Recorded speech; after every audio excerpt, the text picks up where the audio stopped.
Welcome to my YouTube channel study 24/7। तो friends, आज के इस वीडियो में बात करेंगे हम अपने 11वें लेसन प्लान के बारे में, जो हमारे नागरिक शास्त्र और जिसका प्रकरण है लोकसभा।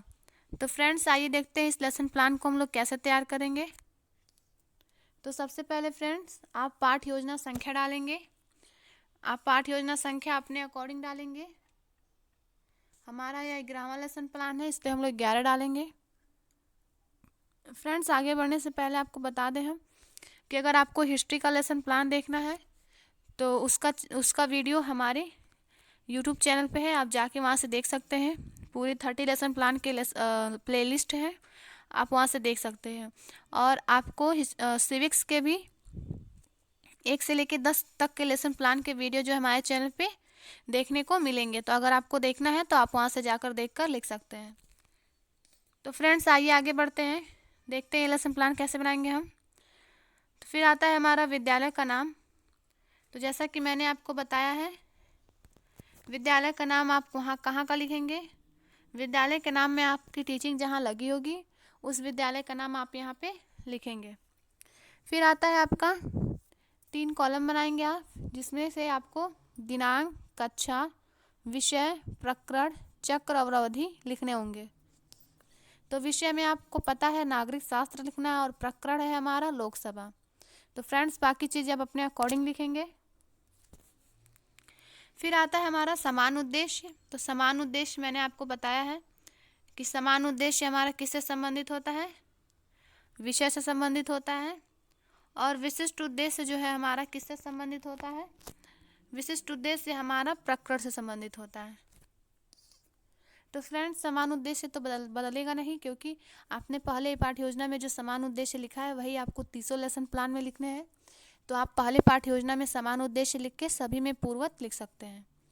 और हमारा विशिष्ट उद्देश्य है, तो विशिष्ट उद्देश्य आपका प्रकरण के साथ ही बदलता रहता है। तो फ्रेंड्स, विशिष्ट उद्देश्य में आपको कई बिंदु देखने को मिलेंगे, परंतु मुख्यतः आपको 3 बिंदु लिखने होंगे। पहला है ज्ञानात्मक उद्देश्य, दूसरा है बोधात्मक उद्देश्य और तीसरा है हमारा क्रियात्मक उद्देश्य।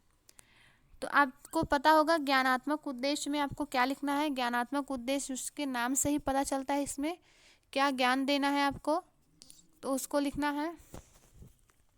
और बोधात्मक यानी बोध मतलब समझना होता है, छात्र क्या समझेंगे उसको लिखेंगे आप। और क्रियात्मक यानी क्रिया करना, काम करना या क्रिया करना, जो काम समझने और जानने के बाद जो छात्र का क्रिया करेंगे वो आपको क्रियात्मक उद्देश्य में लिखना होगा। तो देखते हैं ज्ञानात्मक उद्देश्य का पहला बिंदु।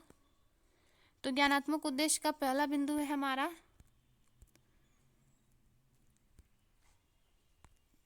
तो फ्रेंड्स देखिए, ज्ञानात्मक उद्देश्य का पहला बिंदु है हमारा छात्र लोकसभा के विषय में जान सकेंगे।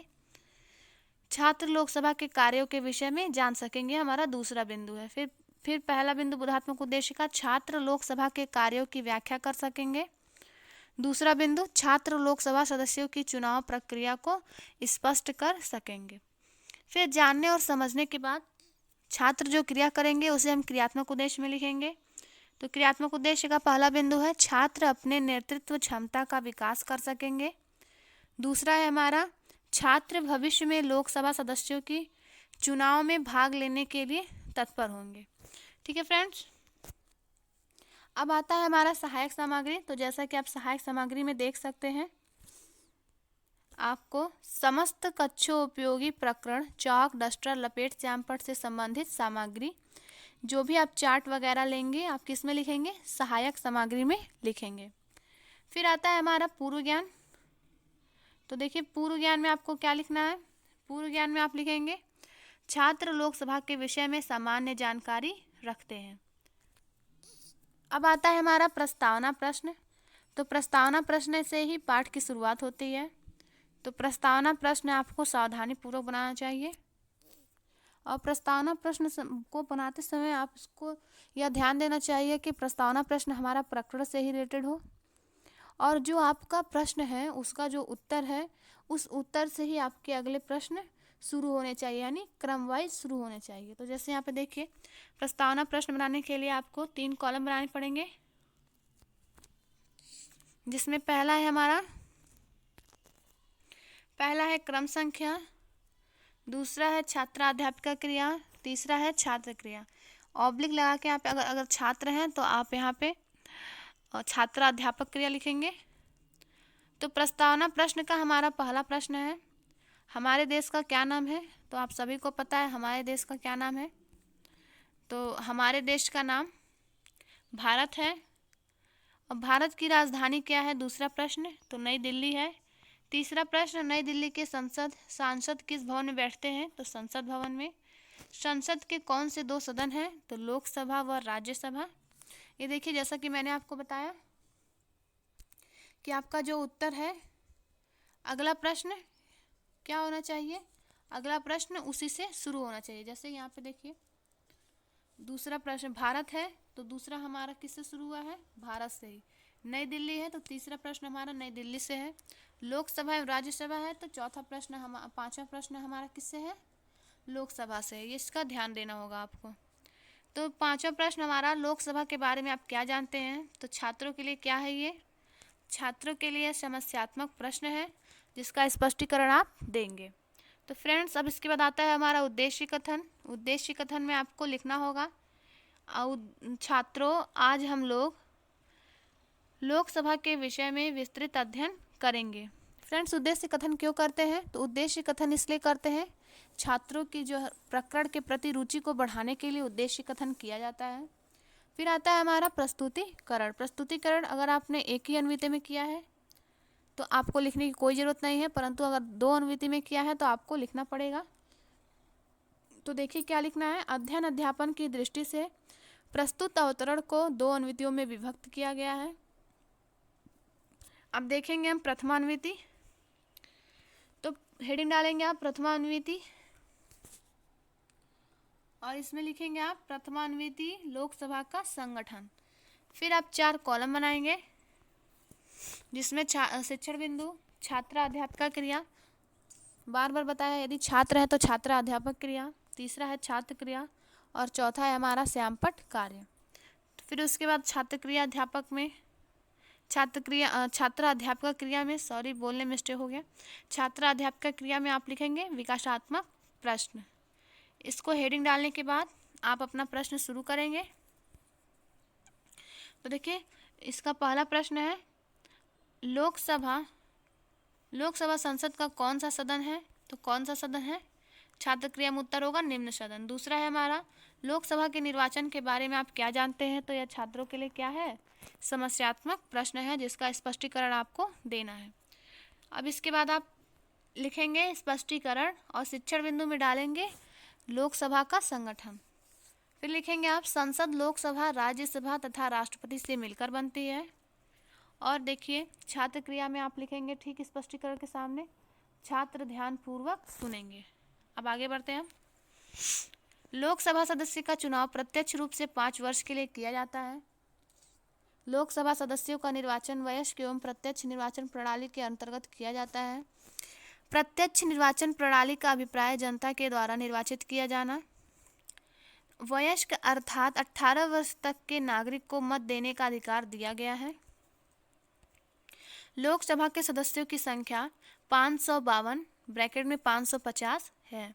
फ्रेंड्स, आपको लेसन प्लान बनाते समय जो आपका टाइमिंग है उसे भी ध्यान रखना चाहिए, क्योंकि आपको 35 से 40 मिनट मिलते हैं। तो आप लेसन प्लान उतना ही बनाएं जितना आप इतने समय में बच्चों को पढ़ा सकें, समझा सकें। तो इस बात का ध्यान रखेंगे आप। फिर आता है हमारा बोध प्रश्न। तो बोध प्रश्न क्यों पूछते हैं? स्पष्टीकरण देने के ठीक बाद आपको बोध प्रश्न पूछना होता है।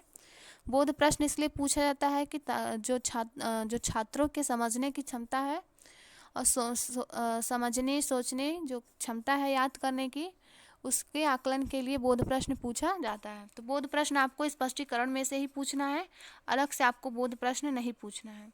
तो बोध प्रश्न का पहला बिंदु है, यानी पहला प्रश्न है, कितने वर्ष के लोगों को मत देने का अधिकार है? तो 18 वर्ष के लोगों को।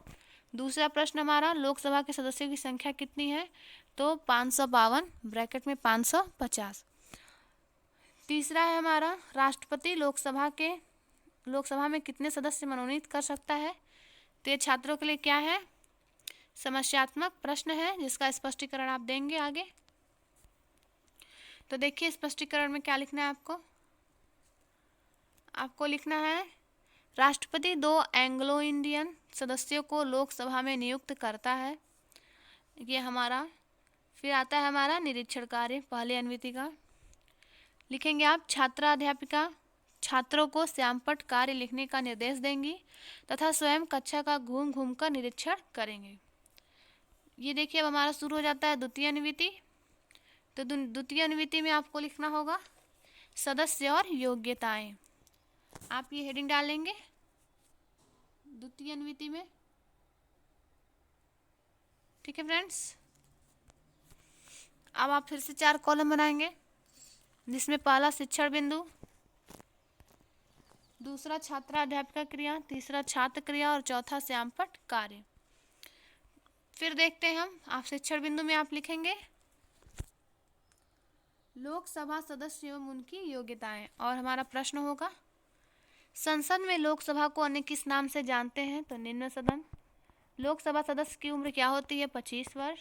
तीसरा प्रश्न लोकसभा सदस्य बनने की क्या योग्यता होनी चाहिए? तो क्या योग्यता होनी चाहिए? तो ये क्या है छात्रों के लिए? समस्यात्मक प्रश्न है जिसका स्पष्टीकरण आप देंगे। तो यहाँ देखिए स्पष्टीकरण में आपको लिखना होगा लोकसभा का सदस्य बनने के लिए वांछित योग्यता निम्न है। पहला है हमारा वह भारत का नागरिक हो। दूसरा उसकी न्यूनतम उम्र 25 वर्ष हो। तीसरा वह किसी लाभ के पद पर ना हो। चौथा वह पागल व दिवालिया ना हो। और स्पष्टीकरण के ठीक सामने आप लिखेंगे छात्र ध्यान पूर्वक सुनेंगे। फिर आता है हमारा बोध प्रश्न। स्पष्टीकरण देने के तुरंत बाद आपको बोध प्रश्न पूछना होता है। तो बोध प्रश्न में देख लीजिए लोकसभा का चुनाव कौन करता है? तो लोकसभा सदस्य। दूसरा प्रश्न लोकसभा के अधिकार बताइए। तो छात्रों के लिए क्या है? समस्यात्मक प्रश्न है जिसका स्पष्टीकरण आप देंगे। हेडिंग डालेंगे आप स्पष्टीकरण और उसके ठीक सामने आप छात्र क्रिया में लिख लेंगे छात्र ध्यान पूर्वक सुनेंगे। इसे मत भूलिएगा आप लोग। फिर आता है हमारा लोकसभा के अधिकार। पहला है यह सरकार के गठन में महत्वपूर्ण भूमिका का निर्वहन करती है। दूसरा बजट संबंधी विधेयक केवल लोकसभा में ही प्रस्तुत किए जाते हैं। तीसरा यह सरकार के गठन में महत्वपूर्ण भूमिका का निर्वहन करती है। ठीक है फ्रेंड्स, अब आता है हमारा बोध प्रश्न। तो बोध प्रश्न में आप पहला प्रश्न पूछेंगे कौन सरकार के गठन में महत्वपूर्ण भूमिका का निर्वहन करती है? तो कौन करता है? लोकसभा। फ्रेंड्स लोकसभा का कार्यकाल कितना होता है? कितना वर्ष? तो 5 वर्ष होता है। और यह अस्थायी सदन है, यह कभी भी भंग हो सकती है। परंतु जो राज्यसभा है वो स्थायी सदन है, यह भंग नहीं होती। इसके जो सदस्य होते हैं वो हर 2 वर्ष पे 1/3 सदस्य उसके वहाँ से मतलब वहाँ से 1/3 सदस्य को हटाया जाता है। तो फिर कार्यकाल उनका समाप्त हो जाता है। फिर दूसरा प्रश्न हमारा बजट संबंधी कहाँ पेश किए जाते हैं? तो लोकसभा में। तीसरा लोकसभा में बैठने की अध्यक्षता कौन करता है? बैठकों की अध्यक्षता तो लोकसभा अध्यक्ष करते हैं। फिर आप लिखना पड़ेगा इसमें आपको फिर से निरीक्षण कार्य। तो निरीक्षण कार्य आपने ऊपर लिखा है तो फिर से आप पूर्वत लिख देंगे। फिर आता है हमारा पुनरावृत्ति प्रश्न। तो पुनरावृत्ति प्रश्न मैंने आपको बताया है प्रकरण से रिलेटेड होने चाहिए शुरू से लेकर अंतिम तक। जो आपने स्पष्टीकरण दिया उसमें से भी वो प्रश्न पूछ सकते हैं जो आपने पहले नहीं पूछे, यानी रिपीटेड इसमें प्रश्न नहीं होने चाहिए। ठीक है फ्रेंड्स, अब देखिए पहला प्रश्न हमारा जनता का सदन किसे कहा जाता है? तो किसे कहा जाता है? लोकसभा को। संसद में कितने सदन होने चाहिए?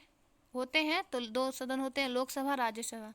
लोकसभा के सदस्यों का कार्यकाल या काल वर्ष कितना होता है? तो 5 वर्ष होता है। राष्ट्रपति कितने सदस्यों की नियुक्ति करते हैं? तो कितने? 2 एंग्लो इंडियन सदस्यों की नियुक्ति करते हैं। किसमें? लोकसभा में। फिर आता है आपका गृह कार्य।